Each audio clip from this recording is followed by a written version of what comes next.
Hi everyone, and welcome to yet another cracking installment of the Matt Brown Show. This is the Secrets of Scale series. I'm connecting you to founders and CEOs who have built things, businesses to scale. And with us on the line is the CEO of StarWind, Anton, all the way from the... Are you still in Ukraine or have you moved now? It used to be Ukraine. Right now, I'm based of Austria. Austria. Okay, so you went Hopeful, from Ukraine. yeah. So he's from Austria. He's in Austria at the moment. So, so Anton, welcome to the show, bud. Thank you, Matt. So Hi, everybody. Anton, why don't you give our viewers around the world a bit about the elevator pitch about StarWind and what you guys are up to? StarWind Software was founded back in 2009 as a spin-off from the company called Rocket Division Software. It was named by the name of the major product StarWind, which was responsible for the backbone of the revenue at that time. I mean, such a naming is very common in the software industry when you name your spin-off or rename your company, rebrand it by the something people actually buy from you. So, Rocket Division Software mothership company was founded in Kiev, Ukraine, by two Jewish guys, Artem and Anton. Anton is me, and was focusing mostly on computer storage related technologies like network storage and optical media backup, like writing data to DVD and Blu-ray. At that time, it was a thing. We've been doing okay. It was a very low expenses at that time in Ukraine, and yearly revenue like reaching 1 million US. We've been mostly pocketing this money, splitting the margin in between two of the original founders. Around 2008, we discovered our sales are flat and future might be bright for next couple of years, but we really need to do some heavyweight lifting to bring the company to another level if we want, to move on. So we decided to raise some venture capital and, change everything. So legal structure, become a legit US company because most of our business was in US at that time. Sales. We've been selling enterprise class storage software like we've been doing it with a shareware for years. Had to change it to inside sales model. Marketing. None of us had any clue how to do that. We've been just sitting and waiting for the clients to come and buy. Nothing outbound. Management and execution. We realized that new company would need new US-based CEO and management teams, as we are not really competent in anything beyond research and development and some really basic operations. And the final one, last but not least, is a product. Instead of focusing on test and development, we decided we want to go for an actual users. So we found angel investors who just sold their own business for, like 40 million in cash and had pockets deep enough to fund both their new endeavor and our new business. So this is how StarWind Software was born. Fantastic. So who are your customers? Our customers is mostly what they call the enterprise robo. Giving you an example, gas stations, oil and gas platforms, like department stores, for example. Somebody who needs to run their applications 24/7. And at the same time, they do not have enough of the on-site staff to run their IT thing for them. So that's our bread and butter. Right. So I mentioned the Ukraine up front. So what impact has that had on your ability to scale the whole Russia-Ukraine situation? It's a good question, actually. So in February 2022, we had the war between Russia and Ukraine broke, and we had to move all the stuff and all the physical equipment, like worth millions of dollars, outside of the Ukraine, and literally outside of Kiev, which was half surrounded by Russians shelling the city. So we moved the people outside. We moved the equipment to Europe. Customers of us didn't notice any delays in support, service, sales, and all the critical things where we're going. So right now we we keep going, and I would say we're in much better shape than we've been before the war broke, because we are not in Eastern Europe anymore. We are scattered all on the world at this point. Mm. Yeah, it's an interesting story.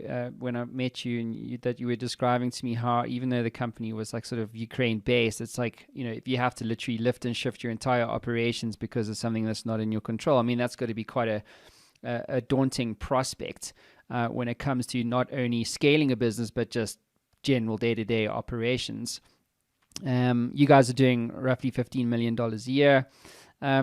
What did that experience teach you about scale? Talking about the scale means that if you want to build the company that you want to scale, you have to, I mean, we're talking about the software business at this point, software or appliance business. You have to have a US presence. Like all these ideas about, okay, so we are focusing on the market of the Germany or like Netherlands, and later we are going to expand. It's not simply not happening. So if you are not present in the United States, you're missing from everywhere. So do not try, and that's a friendly advice to any entrepreneurs within the IT. Get out of the box, get out of your comfort zone. Just pick up your stuff or go to Silicon Valley. It's much easier to raise the money over there. You're going to learn something new and something important for your company, like in days, and it's going to take years. And do not repeat mistakes me and my business partner did by trying to do everything from Eastern Europe. It's not going to happen. So let's talk about the US market, because I like to tell people I was always doing the right thing in the wrong country. And now I'm based in the US and have been for the past 7 months. And I must say, like, it is true what you're saying. And to give my context relevance in this conversation, and to maybe paint another point of reference for your point around the US being such a huge market. So I'm from South Africa originally, right? And so my customers are really startups, and my audience are startups and investors and things like that. And in the whole of Africa, if you look in the preceding 12 months, there are about 100 startups that have raised $1 million or more. In America, there's over 12,500, right? So it just puts it into perspective. And if you add the rest of the world, right, in terms of startups who've raised $1 million or more, you can only add another 5,000. So it's very interesting to be here and to have access to a scalable market like the US. So let's stay here for a moment. When it comes to expanding into the US, what have you learned about scaling into a different region like the US when it is so huge? Because you have other dynamics at play. Yes, it's bigger, but you also have more competition. So how do you compete and what have you learned about scaling into other regions like the US? It's a very good question. So a few things. You have, I mean, not obviously you, but somebody who is trying to run an IT company, you have to understand who your customer is. So instead of trying to focus on, instead of trying to do everything for everybody, just assume that United States is big enough, there's a lot of money, like the IT spending is huge, and somebody's going to buy something. It's not going to work. You focus on some kind of the niche where your product and your services, is the best. You don't need to go like, I don't know, at the same time, East Coast, West Coast. If you are in Massachusetts, if you know that your customers are, bookkeepers, like go for these guys. Make sure that you're servicing them in the on the best way. And after you'll crash this amount of market, yeah, like expand it either geographically or, like, I don't know, go for lawyers, for example, or go for, I mean, a little bit complicated, but for medical stuff, all these kind of things. And this is the way to grow and to properly scale the company, because like I told, it might be much easier to raise a huge amount of money compared to the other countries in the US. At the same time, everything is very expensive in terms of the salaries, talent, everyday operations, and it's very easy to blow pretty much limited amount of cash on doing some stupid marketing thing, which is not going to return you any customers at the end of the day. So in the year and a half, like Mr. Entrepreneur will check his books just to find out that he's running out of cash, and like he's not that not that happy with the growing results. So he's like marginal 15 or 20 or 30% of growth simply doesn't worth it. That's why exponential, like explosive, like hockey stick stuff, it might work like for a few companies, but for majority of the guys, it's a very hard everyday work, and like serving and doing exactly what customers knows, and like initially knowing everybody by name. So that's the way to go. Yeah.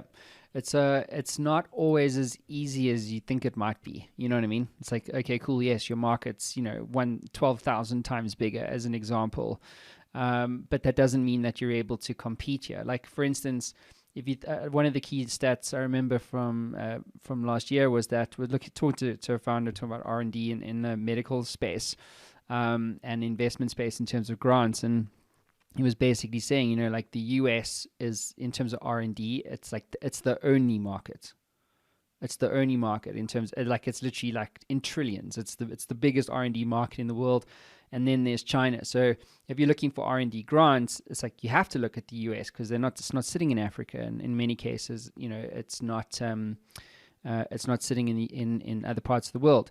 So if you did want to apply for a US based grant for an R&D initiative into hyperscale infrastructure, whatever the case might be, you must also recognize that there's 12,000 times more competition in that same space. And so your job is, while it's bigger, it's not actually easier. It's actually harder in many respects. So you have to actually really be honest with yourself around, can you compete? Do you back yourself to compete? And if you think about what you guys are doing in terms of infrastructure and things like that, like that's a very, competitive market. And so you have to have a strategy that's going to support your ability to scale in a massive market like the US, for instance. So how did you approach strategically deciding on which states to tackle? Because the other thing to say is that states are different. Like New York is very different to California. Going back to my example, 60% of those 12,500 funded startups of $1 million or more in the last 12 months are in California. Just California. So then you got, 50 other states to consider. So, do you bank on California, or do you look at the whole of the US? And then there's different state laws, state regulations and things like this, different taxes and things like that. So again, the context of your strategy is really important.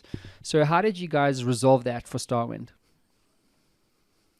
Oh, another very good question. So we are mostly doing not geographical differentiation, but the type of the customer.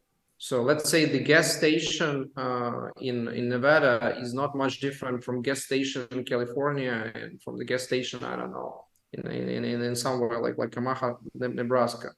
They will be all having the same needs, like our one of the major, not calling things by name, one of the major department stores in US has StarWind all around, and their shops in San Francisco are not operating differently from the shops in New York City. The only thing which is different is the time zone. So when you're doing a support for your customers, you need to make sure that you are going to reply always. So it's not like there are some companies who are just answering their customers using, I don't know, Vienna business hours. Thank you very much. It's middle of the night in the United States when they're working. and vice versa. So that's not gonna happen if somebody's going to buy and call for support and there's nobody to pick up. He's not going to buy from you again. So like if you want to sell for the huge territories, make sure that nobody is going to be nobody's going to get away underserved. Going back to regulatory requirements, we never dealt, for this reason, we never dealt with medical, because of that, because it's simply complicated, and even for bigger deals, you have to understand as a businessman that it might be much easier, much cheaper for you to dismiss the customer instead of like put in a lot of the efforts and winning the contract, but at the same time the time won't. I mean, the juice won't worth the squeeze for this case. So we are mostly focusing on the easy hanging fruit. Another thing is military. They also have their own requirements, but usually, and at least in our case, they've been doing all the grunt work for us. So we don't know much about the certification, about all the needed things. And probably that's the best customer actually you could ever have. So they just show up, buy your stuff, and then disappear. You never see them again up to a point when they need more stuff from you. Never asking for any kind of the support. So again, it goes back to know your customer and focus on somebody whom you can get the best service.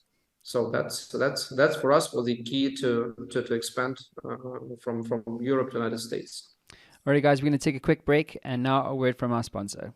The Matt Brown Show is presented by Carafin, an investment bank that offers and supports direct private investments in U.S. operating companies. Over the past 20 years, investors have placed over $1.2 billion of private debt and equity in more than 100 companies through Carafin and its affiliates. Carafin leverages technology to empower its community of investors to deploy their capital far more efficiently than ever before, and connects their community of engaged investors with worthy companies. Invest portions of your portfolio in direct private investments today. Visit carafin.com/Matt Brown Show for more. So I want to quickly talk to you about pivoting, because one of the things I was chatting to a founder yesterday. They've raised about $40 million, and he was like, dude, we've pivoted so many times so that we could find a place to scale. And I'm curious to get your view on this, Anton, in the sense of, how have you had to pivot as a team and as a business, or how have you had to change direction in order to scale efficiently?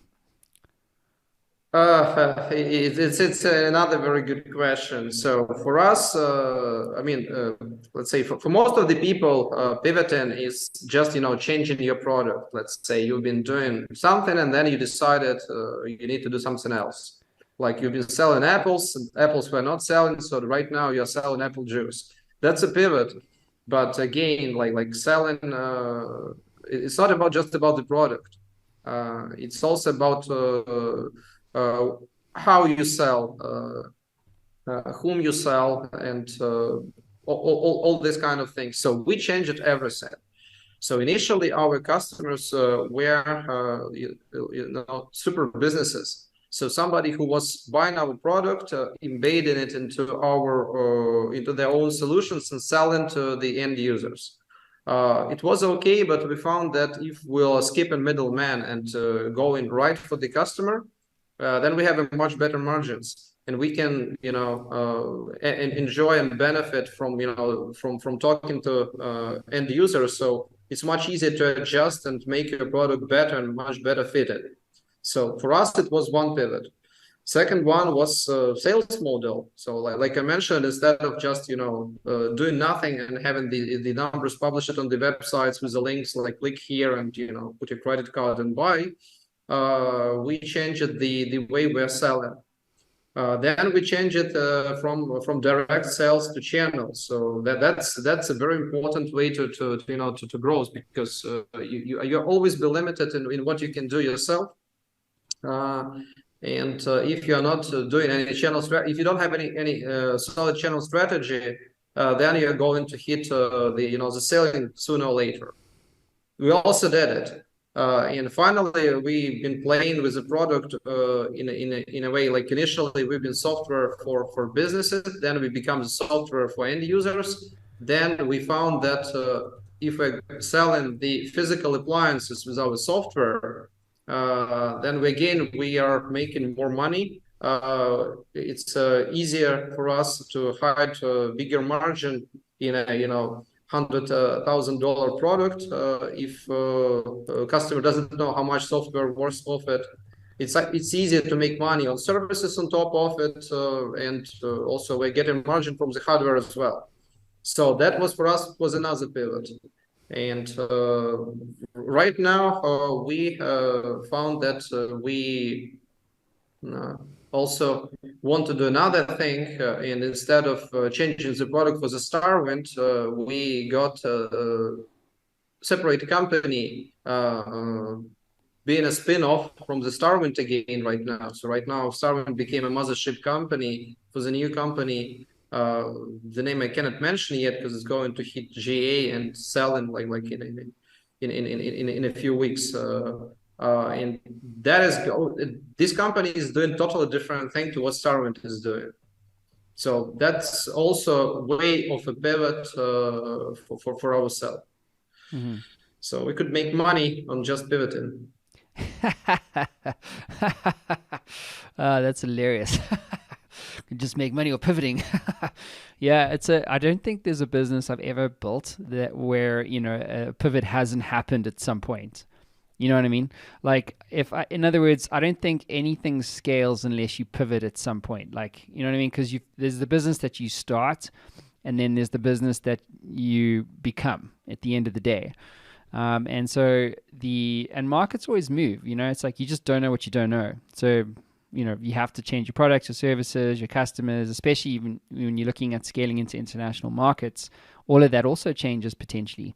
So there's a lot of considerations there. And also I think the other thing I've learned is that operationally, there's a lot of consideration that needs to happen too, because there's good scale and then there's bad scale. Bad scale is I'm scaling, but my operations can't take it. I'm adding more customers than we're able to handle.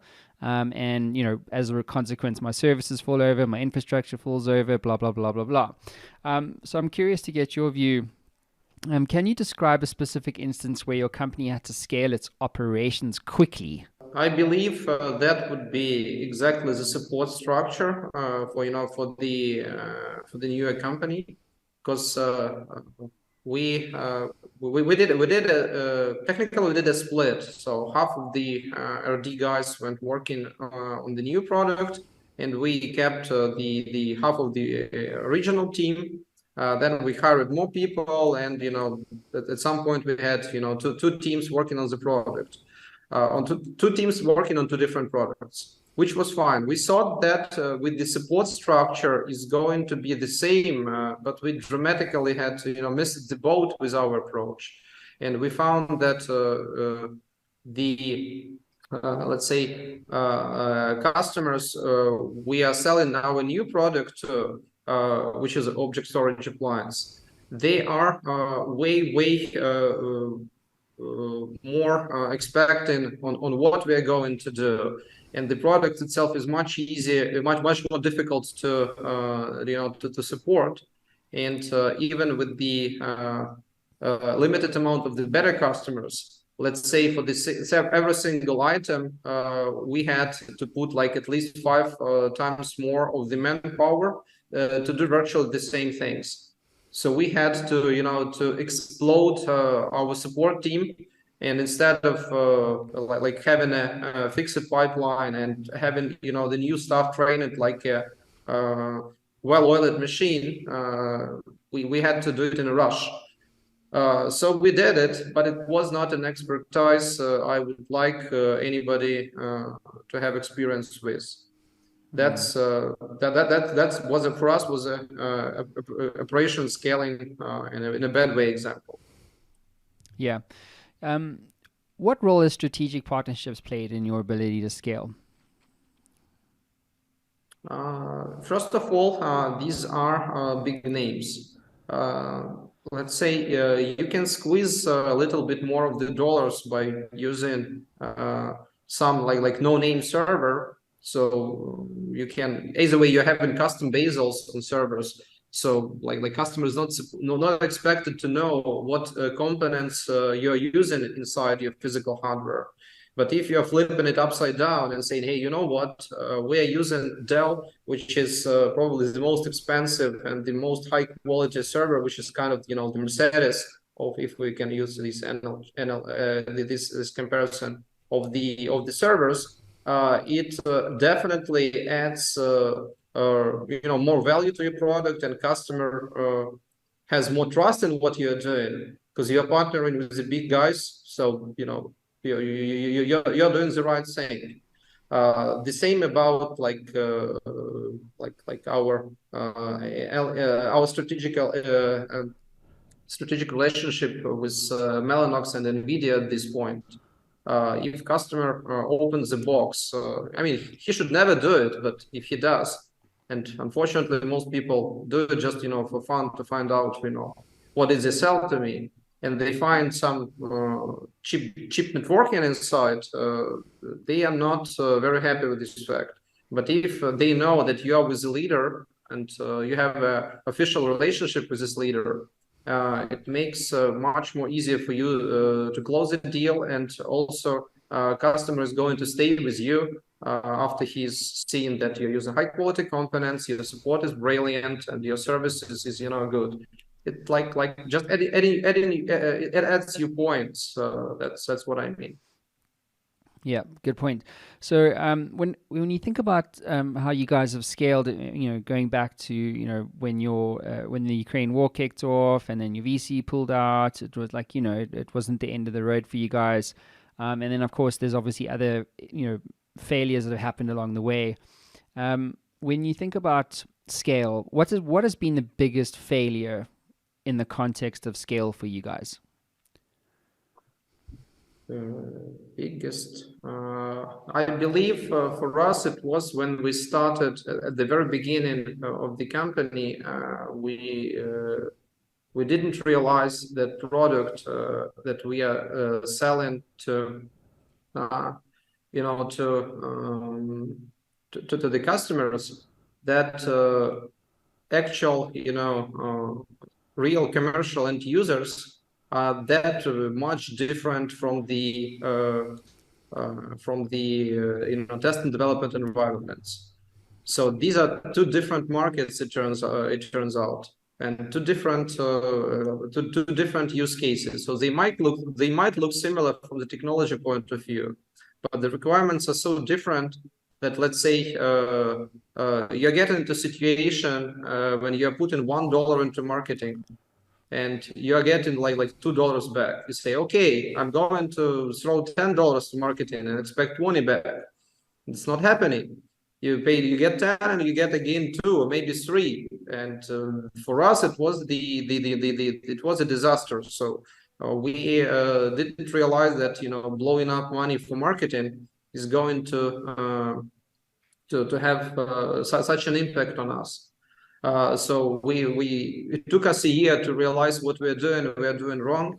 We got back to the drawing board and came with a totally different product, had to lower our expectations, and after that one, we started growing a little bit more smoothly, more predictable, but in the right way. Right. So what role does marketing play now in your business when it comes to scale? Have you guys figured out the unit economics of your business model, for instance, or how you might acquire customers in the US from being based in Europe, as an example? Walk us through what role does it currently play in terms of scaling what you guys are doing? We've been throwing a lot of money on the marketing and checking the ROI. But for us, it was always running some kind of experiments and saying, hey, there is no fish over here. Checkbox, like ticket. Try another thing. No fish over here. And moving down the list. So eventually, for the StarWind as a company, there are two sources of the leads right now. One is our free product, one of our free products. So what we do, people download our product, so they get familiar with some kind of the technology we are using. And because there are like literally hundreds of thousands of these people, we convert like 1 or 2% from them into paying customers. So this is the marketing for us. And second way to grow customer base. So we give some amount of the money to channel partners.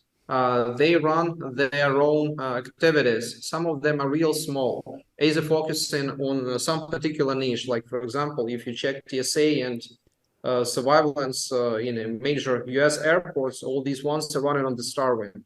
So they're served by the company that just sells, to TSA in the airports and not doing anybody else. So they know how to spend like your money you're giving them for marketing.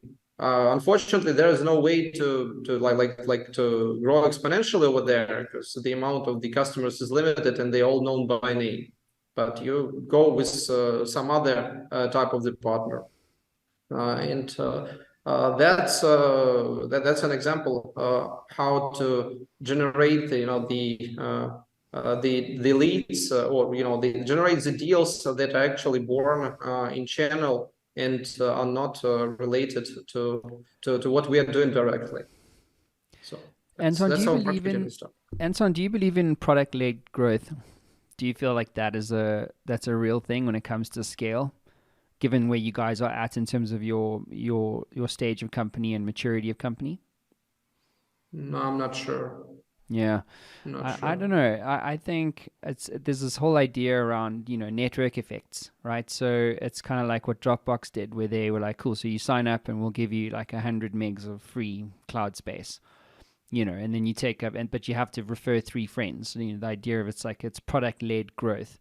So it drives network effects using a mechanic on an interface so that you can start to scale. So I think it works in some cases, like if you're trying to sell, cloud, for instance, is why I asked you guys, because you guys are in the hyperconvergence space. And I recognize what you're saying around indirect channel partners, and having to go indirect to the customer and have a reseller or a partner manage that relationship and or help you to move your infrastructure solutions, right? But I'm curious to ask you, it has product-led growth as an idea, as a mechanic. Has that been instrumental or a factor in your ability to scale?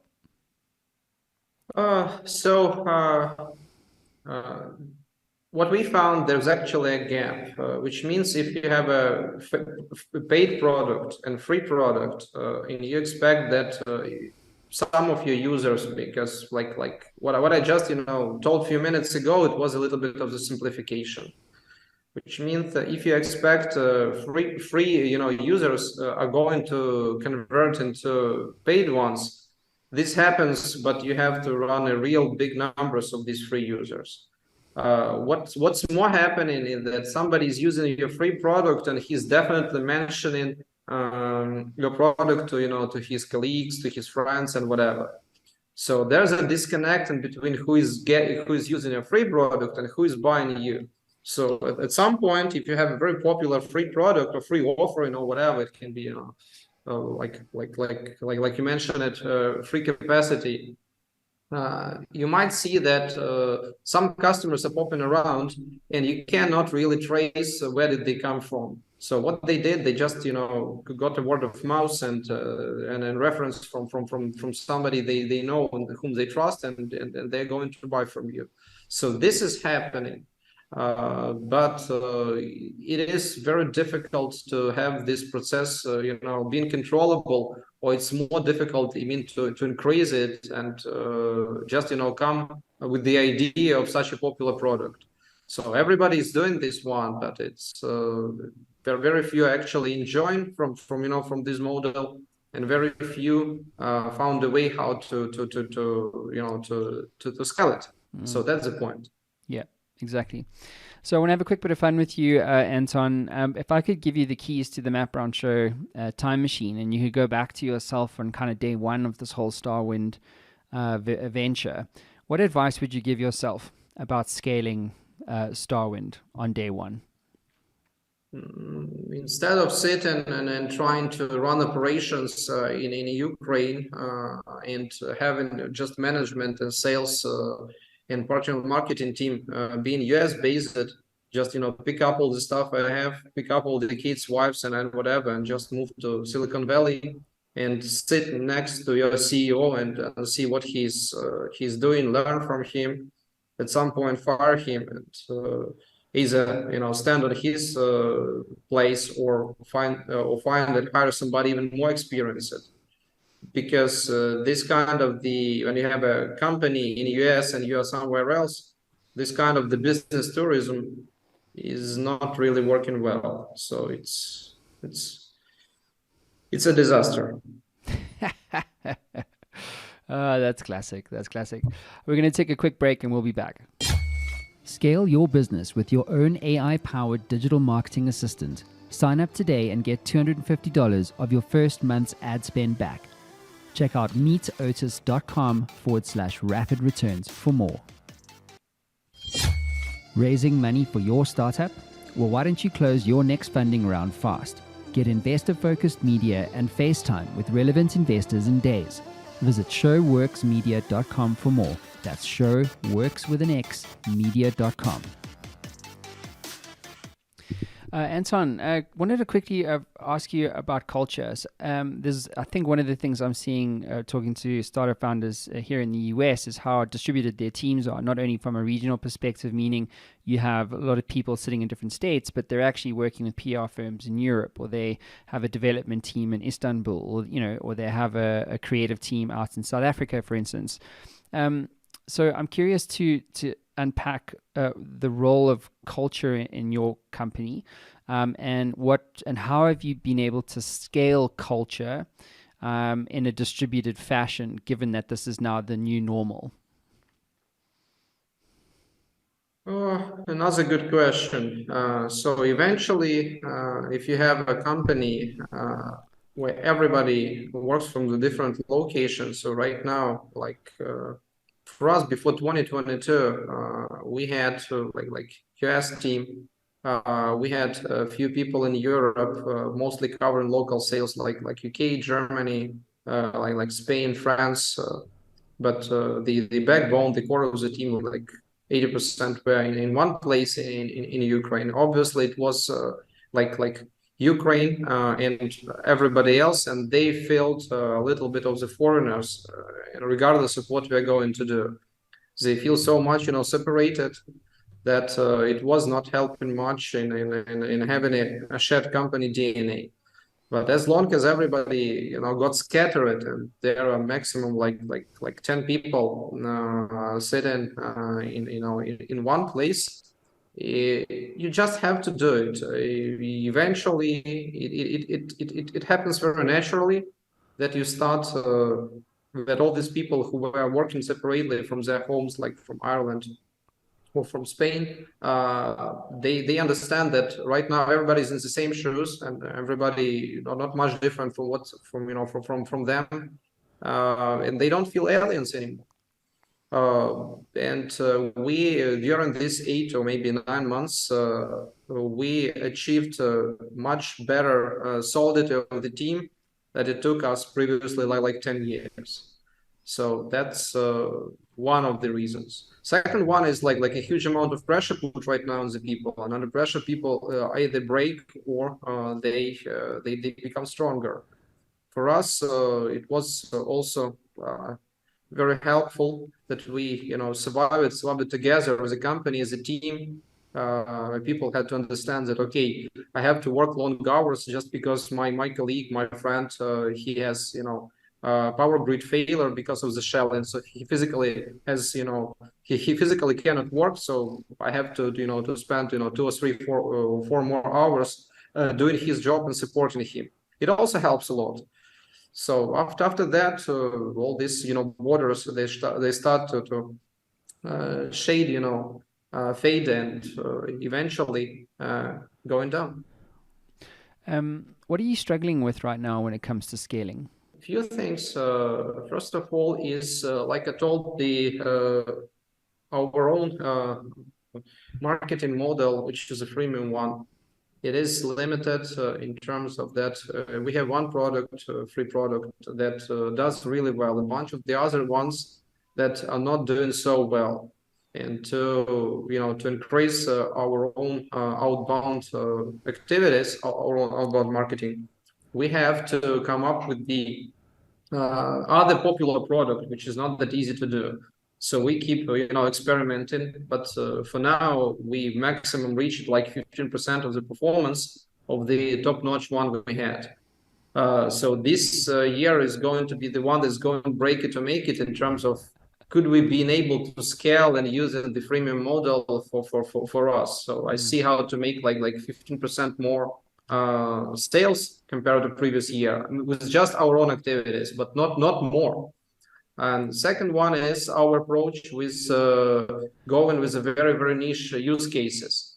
Like I mentioned, if you're dealing with the small guys, everybody has very small on-ground presence. Let's say he's just own industry, or he is very special own customers, like I don't know, like government prisons, like there's a limited amount of them, or he's sitting in a small town somewhere in some state, and he's not doing any work outside of this city. So again, like 25,000 population, and that's it. If you are dealing with these small guys, at some point your own business team capacity cannot handle more of these guys. So you have to go one level up. So instead of dealing with the resellers, you have to deal with the disty who is going to deal with the resellers himself. And this is a totally different approach. So for us, we are struggling right now with we've been 100% channel in Europe and mostly direct in US up to 2022. And in 2022, somewhere around mid-year, we started switching 100% channel in US, and it didn't take off still. So we spent like at least 8 months on this one, and we are still where we are in terms of the lead gen. So we are splitting our margin with channel partners. We are feeding them with our marketing money, but there's no pushback from them, at least yet. It takes a lot of time for this machine to start moving. So that's our second challenge. Sure. Yeah, one of my previous companies was Tech Lead Bay, and we did distributor reseller enablement with technology and data intelligence. So I fully appreciate the challenge that you're up against there. But Anton, thank you so much for being on the show, buddy. Congratulations on all your success so far. And yeah, man, looking forward to seeing where you guys are going to go in the future. Thank you so much. Thank you, Matt. Thank you, everybody who was, listening to us. Hope you guys got something for yourself, from this wonderful conversation with Matt. Awesome. Cheers, buddy. Have a good one.